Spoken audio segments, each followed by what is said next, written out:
Quer dizer, o Kant examina todas as estruturas a priori do conhecimento humano e ele nunca para pensar que o objeto que ele percebe também tem que ter alguma estrutura a priori do seu modo de apresentar-se. Então, e para ele fazer isso, era só ele lembrar que ele, Immanuel Kant, não é só um sujeito do conhecimento, ele também é um objeto conhecido por outros. E que, portanto, se tudo o que ele percebe, né, já está enquadrado dentro das modalidades de percepção que lhes são possíveis e das categorias de percepção e de pensamento que lhes são próprias, naquilo que ele emite para os outros, também há um enquadramento e uma limitação. Se eu não posso perceber tudo, eu também não posso transmitir tudo. E o exemplo que eu dei é o seguinte: se você tem um espelho, se você se olha no espelho a 10 centímetros de distância, você vê uma coisa. Se você recua 5 metros, você vê outra. Você tem a capacidade de, estando a 5 metros do espelho, se ver refletido no espelho como se estivesse a 10 centímetros? Não. Você não pode transmitir essa impressão nem para você mesmo. O que significa que não é só a nossa percepção que está limitada e pré-enquadrada nas categorias. A nossa emissão de sinais também está. E a nossa emissão de sinais está limitada e enquadrada pelo quê? Pela minha forma. Eu tenho uma determinada forma, uma determinada medida, e um conjunto de medidas internas. Tá certo? Não só no sentido, vamos dizer, do espaço físico que eu ocupo, mas também todas as minhas funções, elas têm uma lei de proporcionalidade intrínseca também. Então significa o seguinte: o que um objeto transmite é o que a sua forma permite transmitir. E o que o sujeito capta é o que a sua forma permite captar. Esta segunda parte o Kant sabia.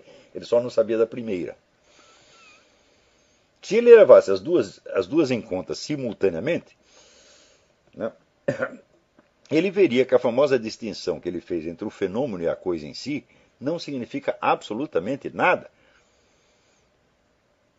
Porque, por exemplo, eu olho um cubo, mas o cubo eu sei que ele tem 6 lados, mas eu só consigo ver 3 ao mesmo tempo.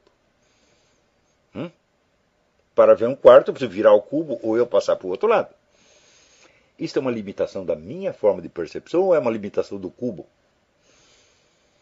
Se o cubo tivesse a propriedade de transmitir para mim 6 lados ao mesmo tempo e eu só pegasse 3, então eu diria: a minha percepção não reflete a estrutura real do objeto, mas apenas a estrutura da minha percepção. Mas para isso seria provar que a limitação está só em mim e não no próprio objeto.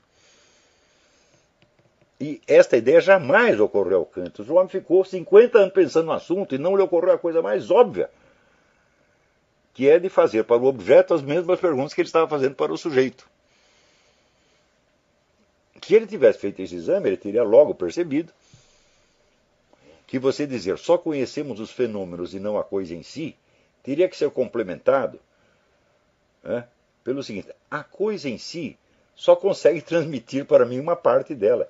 E isto faz parte da estrutura real dela. Portanto, o que eu percebo não é uma aparência fenomênica, é a estrutura real, tal como ela se apresenta a mim desde um certo lugar, desde um certo ponto de vista.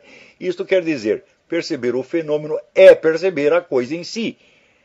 Porque a coisa em si, ela tem as suas próprias limitações, que se ela não as tivesse, ela não seria nada.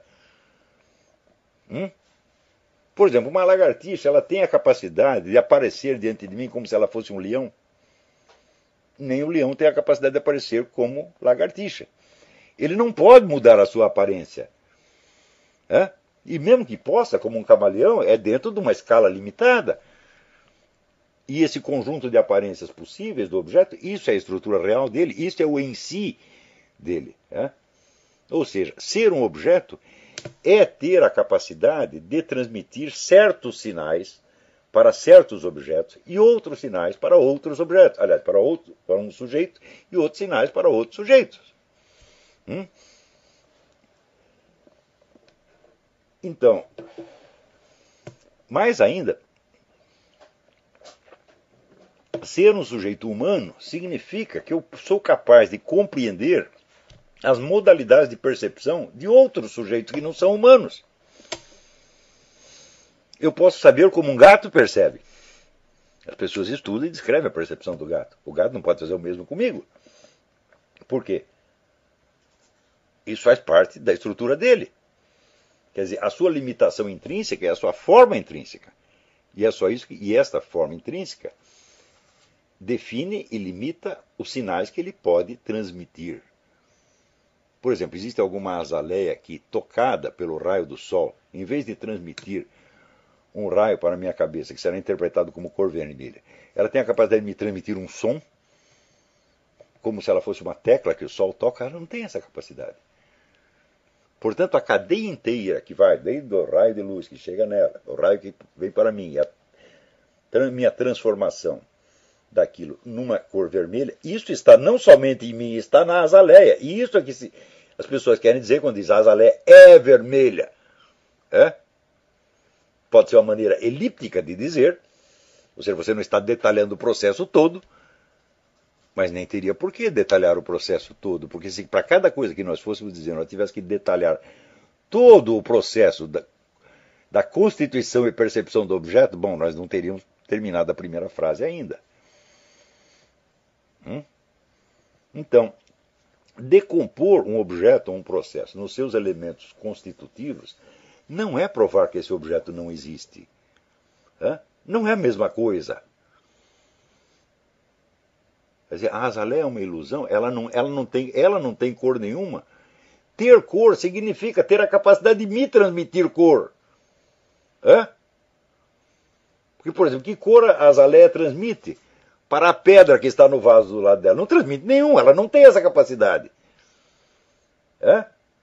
Ter cor significa ser capaz de emitir uma sensação de cor para um sujeito cognoscente capaz de captá-la. Significa exatamente isto.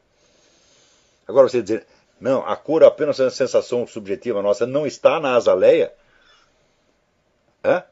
Então a azaleia não me transmite nada. E se ela não me transmite nada, eu não percebo nada. Quer dizer, isso tudo que eu estou dizendo, para mim, isso, vamos dizer, é o beabá da filosofia. Você tem que entrar num curso de filosofia, não sabendo isso, mas tendo já a capacidade de perceber isso.